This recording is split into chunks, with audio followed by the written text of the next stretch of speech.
Hey y'all. Okay, I am stepping out of my comfort zone and gonna do some orangey brown kind of background here. I'm not an orange person at all. I don't generally do yellows, and I've really been pushing to incorporate those colors into my coloring pages at least. Here I have the colorless blender, and then I have nectar, and then lastly I pulled henna, and these are the Prismacolor Soft Core pencils. They are just much easier to blend. So what I want to show you is, and I've already started doing this, I'm putting the dark color here in these creases, and then I want you to hear it. It's hard, and then you can hear me scratching some. And then I'm going to get really soft.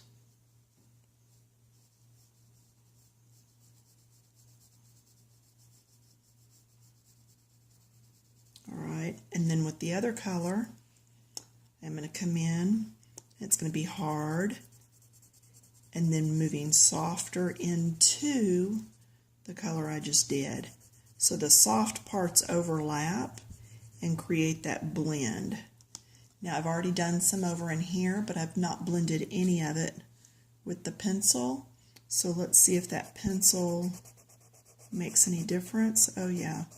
See where I had little white edges here and there? This colorless blender is moving that waxy part of the color around, and it's blending nicely.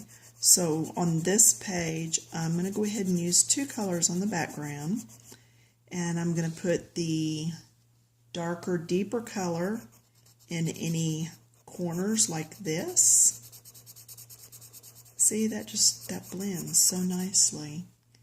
And then I'm also going to do the dark color in little recesses like this, and here, and here.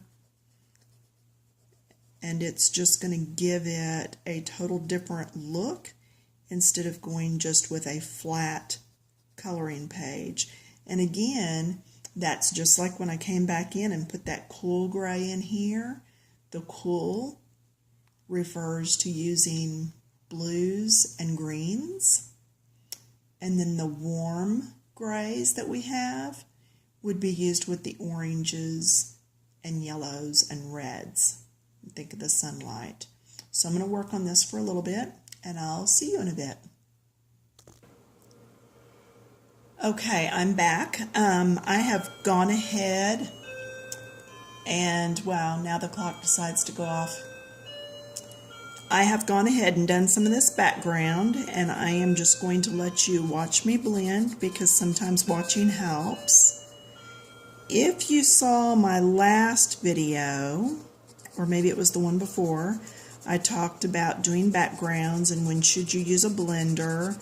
I want you to really see how tacky this looks, so I'm going to let you zoom in. I'm just going to lift this up. Oh, there. Can you see how horrible that is? I mean, that is as tacky as it gets. But when I come in here and I start moving the waxy part of these pencils around, it is just so much better. And I am also a decorative painter, and so I have been known to sit and watch paint dry before if I'm waiting, or even take it to the blow dryer or an embossing drying heat gun just so I can get on with my project. And if you've ever wet embossed, oh my gosh, that's fun to watch when you take the heat gun to it. Well, this is, I wouldn't say it's something I would sit around and do all the time, but just to watch that go from tacky to what it is now, it still sometimes just amazes me. Now see, I came back in with that other shade because it still wasn't quite covering all of the paper for me. So I'm coming in. Now, sometimes you'll get a buildup, like there was a buildup right here of wax. You can actually take your finger in there, scrape it a little bit with your nail. It moves that wax around a little bit. There. I don't have that problem too often, so I guess that's why I've never mentioned it before on our videos. And you can hear it. I'm really pushing down on that. My pencil's not up on the point. I've got it laid over on the side, and that's not just so that you can see. It's just, it really helps with blending to get more surface on here. Whoops, there we go. To get more surface of the blender on the paper and still have that point if I need to stand it up and get it in somewhere. Alright, there we go. And I am going to zoom out because everything looks a little better when you zoom out on it and when it's focused.